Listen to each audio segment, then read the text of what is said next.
പത്രക്കാരുണ്ടല്ലോ.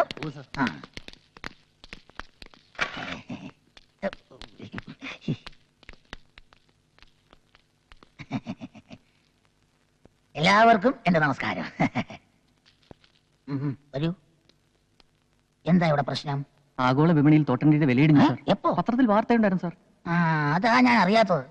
ഇപ്പൊ റബ്ബറിന്റെ അവസ്ഥ പോലെ തോട്ടണ്ടിയുടെയും. അത്രയ്ക്ക് മോശമായോ? അപ്പോ നമുക്ക് ചർച്ച തുടങ്ങാം. സർ, 2 വ്യവസായ പ്രമുഖർ കൂടി ഈ യോഗത്തിൽ പങ്കെടുക്കേണ്ടതുണ്ട്. ഒരാൾ Kumar Kubera, cashew factory owners association president. മറ്റൊരാൾ മുൻ പ്രസിഡന്റ് പ്രഭാകര പ്രഭു. അവരെത്താതെ ചർച്ച തുടങ്ങാൻ പറ്റില്ല. അവരെത്തിയാലും എത്തിയില്ലേലും ഈ യോഗം നടന്നാലും നടന്നില്ലേലും 1 മണിക്കൂർ കഴിയുമ്പോൾ ഞാൻ അങ്ങ് പോകും. എനിക്ക് തലയോലപ്പറമ്പ് അവിടെ ഒരു തറക്കല്ലിടാനുണ്ട്.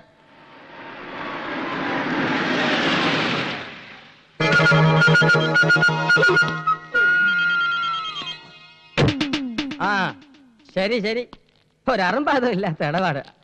നീ ഫോൺ പോയി. എന്താ മിസ്റ്റർ കുബേര ഇത്ര ലേറ്റ് ആയത്? സ്വപ്പം താമസിച്ചു, അതുകൊണ്ടാണ് ലേറ്റ് ആയത്. മന്ത്രി വരെ കാത്തിരിക്കുക. മന്ത്രിയല്ലേ പറഞ്ഞ നേരവും കാലമൊക്കെ പാലിക്കുന്നു നമ്മൾ അറിഞ്ഞ്. എന്തിനു പറ്റി? കറക്റ്റ് സമയത്തിന് എനിക്ക് വന്നിട്ടല്ലേ. പഴവങ്ങാടി ഗണപതിക്കൊരു തേങ്ങ അടിച്ചേക്കാം. എങ്കിൽ ചർച്ച ആരംഭിക്കാം. പ്രഭാകര പ്രഭു കൂടി എത്തിക്കോട്ടെ. ആ കൂതറ തെണ്ടി വരണവരെ കാത്തിരിക്കാൻ എനിക്ക് വയ്യ. പ്രഭാകര പ്രഭു പണ്ട് ബസ് സ്റ്റാൻഡിൽ അണ്ടിപ്പരിപ്പേ എന്ന് പറഞ്ഞ് കശുവണ്ടി വിട്ടോണ്ടിരുന്ന സമയത്ത് അവന്റെ പേരിലൂടെ പ്രഭു എന്നില്ലായിരുന്നു, വെറും പ്രഭാകരൻ എന്നായിരുന്നു. വാ, ശരി തന്നെടേ. ഞാൻ 10 പൈസക്ക് അണ്ടിപ്പരിപ്പുകൾ വിറ്റ് നടന്നിട്ടുണ്ടേ. അന്ന് എന്റെ കൂടെ നീ ഉണ്ടായിരുന്നല്ലേ കാച്ചിലിട്ട് വിൽക്കാൻ.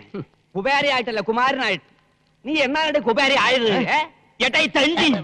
നിനക്ക് എന്തരേ മൊടേരാസോ? പോടെ. സാറന്മാര് കേക്കണം കേട്ടോ. ഒരു പാതി രാത്രിയിൽ മലബാറിൽ നിന്ന് വരണ ഏതോ ലോറിയിൽ അണ്ടിച്ചാക്കും പ്രതീക്ഷിച്ച് അടിവാരത്തിലെ റോട്ടിന്റെ മൂലയ്ക്ക് നിന്ന് നിനക്ക് ചാക്ക് മാറി കിട്ടിയത് പൂത്ത പണച്ചാക്കല്ലേടേ. അന്ന് മുതലേ നീ കുബേരയായത്. അത് പാതി നക്കാൻ നിനക്കും തന്നില്ലൂടെ? അന്ന് മുതലല്ലേ നീ പ്രഭുവായത്? തെണ്ടിത്തരം പറഞ്ഞേ. നീ പോക്കരത്തരം പറഞ്ഞ ഞാൻ തെണ്ടിത്തരം പറയും. നിനക്കെന്നെ അറിഞ്ഞൂടാ, നീ കൂടുതൽ ആളാവല് കേട്ടാ. അയ്യോ, ഇത് അസംബ്ലിയേക്കാൾ മോശമായല്ലോ. ഈ നിലയിൽ ഈ യോഗം തുടർന്നാൽ തോട്ടണ്ടിയുടെ വില ഇനിയും കുത്തനെയിടിയും. ഈ യോഗത്തിൽ പങ്കെടുക്കാൻ മുൻ പ്രസിഡന്റിന് എന്തൊരു കാര്യം ഉണ്ടടേ. മുൻ പ്രസിഡന്റ് എന്ന് പറഞ്ഞാൽ മുമ്പേ നിൽക്കണ പ്രസിഡന്റ്. നിന്നേക്കാ മുമ്പേ നിൽക്കണ പ്രസിഡന്റ് ആണ് ഞാൻ. അതൊക്കെ പള്ളിയിൽ ചെന്ന് പറഞ്ഞാൽ മതി. അവിടെ നിന്റെ അച്ഛൻ ഇരിക്കണ. ഞാൻ ഈ യോഗത്തിനായി നീക്കി വെച്ചിരിക്കുന്ന സമയം കഴിഞ്ഞിരിക്കുന്നു. യോഗം പിരിച്ചുവിട്ടിരിക്കുന്നു. പാടോ. മന്ത്രി പോകുന്നു. വോട്ട്. അയാൾക്ക് പണ്ടിയുടെ വില കൂടിയാൽ എന്തൊരു കുറഞ്ഞാൽ എന്തൊരു 5 വർഷം പിടിച്ച് തൂങ്ങണം, അത്രയല്ലേ ഉള്ളൂ. നമുക്ക് ചർച്ചകൾ തുടരാൻ നിന്റെ മറ്റവും വരും. എനിക്ക് സമയമില്ല. എന്റെ മോളെ പെണ്ണ് കാണാൻ ഒരു IAS സാറൻ പറഞ്ഞു. IAS സാറ് ശ്രദ്ധിച്ച് കേൾക്കണം. ഇത് കേൾക്കുമ്പോ ചെലവുമാരി ഞെട്ടും. ഞെട്ടാൻ പോണത് ലെവനാണ് കേട്ടാ. IAS കാരന്റെ കാര്യം നടക്കൂല. ഞാനത് എപ്പോഴേ മുടക്കി. ഒരു കല്യാണം മുടങ്ങാതെ നോക്കേണ്ടത് ബ്രോക്കറുടെ ചുമതലയാണ്, അറിയാം. അതിന് ഞാനും ചെയ്ത് ഒരു IAS കാരൻ പെണ്ണ് കാണാൻ ഇങ്ങോട്ട് എഴുന്നള്ളുന്ന നാട് മുഴുവൻ കൊട്ടിഘോഷിച്ചിരുന്ന നീ. ഞാൻ ഒരാളുടെ മാത്രമേ പറഞ്ഞിട്ടുള്ളൂ. ആരുടെ? അപ്പുറത്തെ പ്രൊഫസറിലെ അങ്ങേരോട്. ഇത് സത്യം പറഞ്ഞത്. അപ്പൊ ആദ്യത്തേതോ? അത് സത്യം പറയാൻ. ഇതും മുടക്കിയത് അവൻ തന്നെ.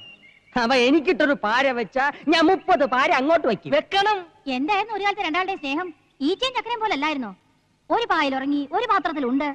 ഒരുപോലെ 2 വീടും 2 പിള്ളേരും ഉണ്ടായപ്പോ തെറ്റി. പിള്ളേരുണ്ടായപ്പോഴല്ലടി തെറ്റിയത്. നീ ഇവിടെ നിന്നെ പോലെ ഒരു ചാവ അവിടെ വന്ന് കയറിയപ്പോ തെറ്റി. എന്തായാലും അടിച്ചു പിരിഞ്ഞത് നന്നായി. ഇത് കൈ നീട്ടി അടിച്ചോ? ഇത് ചെയ്ത ജ്വാലിക്ക്. അടി കിട്ടുമ്പോഴുള്ള ദുഃഖം ഇത് കിട്ടുമ്പോഴാ എനിക്ക് മാറാറ്. അത് കക്കൂസ്. ഇങ്ങോട്ട് പോ. അവിടെ ഇവിടെ നിരങ്ങി അതും ഇതും പറഞ്ഞു നടക്കണം. ഇവൻ ഇവിടെ കേറ്റാതിരുന്നാലേ ഈ കല്യാണം നടക്കൂ. എടീ, അവിടത്തെ കാര്യങ്ങൾ ഇവിടെ അറിയണമെങ്കിൽ ഇവൻ തന്നെ വേണം. പറ്റിയ ചെക്കനെ ഒത്തു കിട്ടിയാ പിടിച്ച് കെട്ടിക്കാതെ പിന്നെ ഏത് കൊമ്പത്തെ ആലോചന വരുന്നും പറഞ്ഞാ നിങ്ങൾ നോക്കിയിരിക്കണത്. വരുമടി, ഇവിടെ വരും. ഇല്ലെങ്കിൽ ആ ബ്രോക്കറെ കൊണ്ട് ഞാൻ വരുത്തിക്കുവടി. എനിക്കോ 5 ക്ലാസിന്റെ പഠിപ്പോ തറവാടിത്തോ പാരമ്പര്യമോ ഒരു മണ്ണാങ്കട്ടയില്ല. പക്ഷെ എനിക്കില്ലാത്തേക്ക് എന്റെ മോക്കം. ഒരു യമണ്ടം വീട്, പുത്തൻ കാറ്, ത്വാന പണം, നല്ലൊരു അച്ഛൻ, നല്ലൊരു അമ്മ. അതില്ല. അവർക്കും പരിപാടി നല്ല 1-ാം തരം ചെറുക്കൻ, നല്ല പാരമ്പര്യമുള്ള തറവാട്ടി പറഞ്ഞ പഠിപ്പുള്ള അന്തസ്സുള്ളൊരു ചെറുക്കൻ. ഒരുപാട് ആലോചനകൾ വരും. എല്ലാം ഞാൻ മുടക്കുകയും ചെയ്യും. ലവന്റെ മോളുടെ കല്യാണം മുടക്കാൻ വേണ്ടി ഒരു 10-15 ഡിഗ്രിക്കാരെ ഞാൻ ജ്വാലിക്ക് വെക്കും. നിങ്ങൾ തമ്മിൽ ഇങ്ങോട്ടും അങ്ങോട്ടും മുടക്കിയ എന്റെ വീട്ടിൽ അരി വേവില്ലല്ലോ ഈശ്വര. ഈശ്വരാന്ന് വിളിക്കാതെ പ്രഭു സാറേന്ന് വിളിക്കണോ? ഓരോ കല്യാണം മുടക്കുമ്പോഴും പുളിങ്കുരു പോലെ കേഷണി തരുന്നതേ എന്റെ ചേട്ടനാ. ഇങ്ങോട്ട് നോക്കിക്കേ. എനിക്കൊരു ആഗ്രഹമുള്ളൂ. ലവന്റെ മോളുടെ കല്യാണം നടക്കുന്നതിന് 1 മണിക്കൂർ മുന്നെങ്കിൽ എന്റെ മോളുടെ കല്യാണം നടക്കും. അതും ലവന്റെ ചെറുക്കനേക്കാളും ഒരു 2-2.5 പടി ഉയരത്തുള്ള ചെറുക്കനെ കൊണ്ട്. മുതലാളി 2-2.5 പടി ഉയരത്തിലുള്ളതല്ല, ഒരു 18-18.5 പടി ഉയരത്തിലുള്ള ചെറുക്കനെ ഞാൻ കൊടുത്തരും. അത്രയും വേണ്ട. വേണ്ട. ലവടെ 1 PP ഊതിയ ഇവിടെ 5 PP ഊതിക്കും ഞാൻ. അവിടെ 1 ചെണ്ട മുഴങ്ങിയ ഇവിടെ 5 ചെണ്ട മുഴങ്ങണം. ലവടെ 1000 പേർക്ക് സദ്യ കൊടുത്താൽ ഇവിടെ 2000 പേർക്ക് സദ്യ കൊടുക്കും ഞാൻ. അവിടെ 500 രൂപ വാങ്ങിച്ചാൽ ഇവിടെ 1000 രൂപ വാങ്ങിക്കും ഞാൻ. ഒന്നും മിണ്ടണ്ട, ഈ ഒരു കല്യാണം ഒന്ന് നടന്നു കണ്ടാ മതിയേ. അപ്പൊ ഞാൻ ആ ഗൾഫിനായിട്ട് നാളെ ഇവിടെ എത്തും. അപ്പൊ ഞാനൊന്ന് ഇനി പോകുന്ന വഴിക്കേ അവിടെ കയറി പറഞ്ഞേക്കണം, നാളെ ഒരു ഗൾഫുകാരൻ ഇവിടെ പെണ്ണ് കാണാൻ വരുന്നുണ്ടെന്ന്. അവിടെ ആരും കാണാനില്ലല്ല, അല്ലെങ്കിൽ ഇപ്പൊ തന്നെ കയറി ചെറ്റത്തരം പറയണ. പറയാൻ പറഞ്ഞു. പറയണമെന്ന് പറഞ്ഞാൽ പറയരുത്, പറയണ്ടെന്ന് പറഞ്ഞാൽ പറയണം. മനസ്സിലായ? മനസ്സിലായില്ല. അപ്പൊ ഞാൻ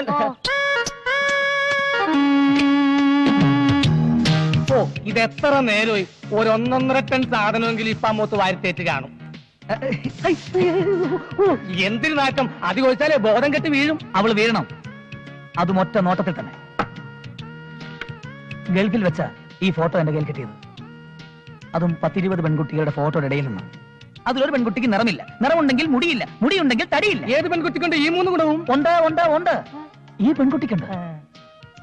ഇത് കിട്ടിയെന്ന് മുതൽ എന്തോ ഇവളെന്റെ ഭാര്യ ആയതുപോലെ ഒരു തോന്നൽ. ഇവിടെ നോക്കിക്കോടോ, കറക്റ്റ് മാച്ച് അല്ലേ? ഞാൻ തീരുമാനിച്ചോ മനോഹര, ആദ്യം പെണ്ണ് കാണുക, പിന്നെ ഡേറ്റ് ഫിക്സ് ചെയ്യുക, പിന്നെ കല്യാണം കഴിക്കുക. ഒരു 2 മാസം ഹണിമൂണൊക്കെ കഴിഞ്ഞിട്ട്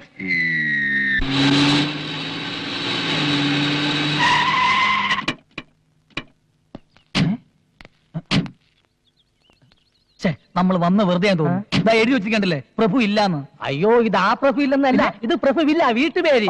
ആ പ്രഭു ഇതാ വന്നു. നല്ല വിദ്യാഭ്യാസ ജ്ഞാനസ്നാനം. വാ വരി വരി, ഒരു കൊലവിളിക്കുള്ള ആളുണ്ടല്ലോ. ഇത് ചെറുക്കന്റെ സ്വന്തം വണ്ടി തന്നെ. എന്റെ സ്വന്തം തന്നെ. എങ്കിൽ അകത്താട്ട് വരി. വരി വരി വരി വരി.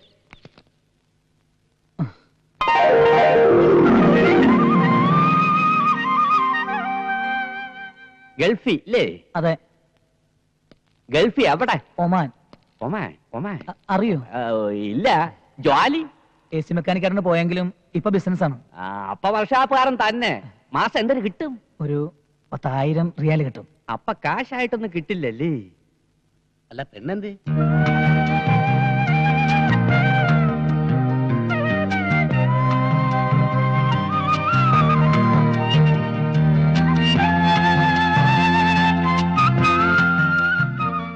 എത്ര വരെ പഠിച്ച്? SSLC. അയ്യേ, PA പോലും ഇല്ലല്ലേ? സാറിനേക്കാൾ 6 ക്ലാസ് കൂടുതലുണ്ട്. അല്ല, പോളിടെക്നിക്ക് ചേർന്ന് ഡിപ്ലോമ എടുത്തിരുന്നു. ടിപ്പമാ ടിപ്പമാ. അല്ല, പെണ്ണിനെ കണ്ടില്ല. ഇയാൾക്ക് എന്തിനത്ര ധൃതി പെണ്ണിനെ കാണാൻ? നീ തന്നെ അല്ലടേ ചെറുക്കൻ? അതെ. യവന്റെ ആരുടെ? കൊച്ചച്ഛൻ. അച്ഛൻ? ഞാനാ. അച്ഛന്റെ പേര്? രാമൻകുട്ടി. മരിച്ചുപോയി. എന്തരായിരുന്നു ജോലി? കൃഷി കാര്യങ്ങളൊക്കെ ആയിരുന്നു. കർഷകൻ കർഷകൻ കർഷകൻ. അച്ഛന്റെ അച്ഛൻ? കുഞ്ഞിക്കണ്ണൻ. ആ കുഞ്ഞിക്കണ്ണന്റെ അച്ഛൻ? അത് ഓർമ്മയില്ലല്ലേ? അല്ല, അതിലെന്താ ഇത്ര പ്രസക്തി? അത് തറവാടിത്തം അറിയാവല്ലേ? പാരമ്പര്യമുള്ളവരാണെങ്കിൽ എത്ര തലമുറ കഴിഞ്ഞാലും മുൻ തലമുറക്കാരുടെ പേര് പറയും. ഉദാഹരണത്തിന് നമ്മുടെ വേലിത്തമ്പി തവള. ധവളയല്ല, ദളവ. എന്തൊരു തവളെങ്കിലും ആവട്ടെ. ലവന്റെ തുടർച്ചക്കാരനെ ലവനെ ഓർക്കണില്ലേ? പേര് പറയണില്ലേ? അതുപോലെ യവനെങ്കിലും നിനക്കൊക്കെ ഉണ്ടോടെ? പെണ്ണെത്തി. അതെന്റെ പെണ്ണാടേ.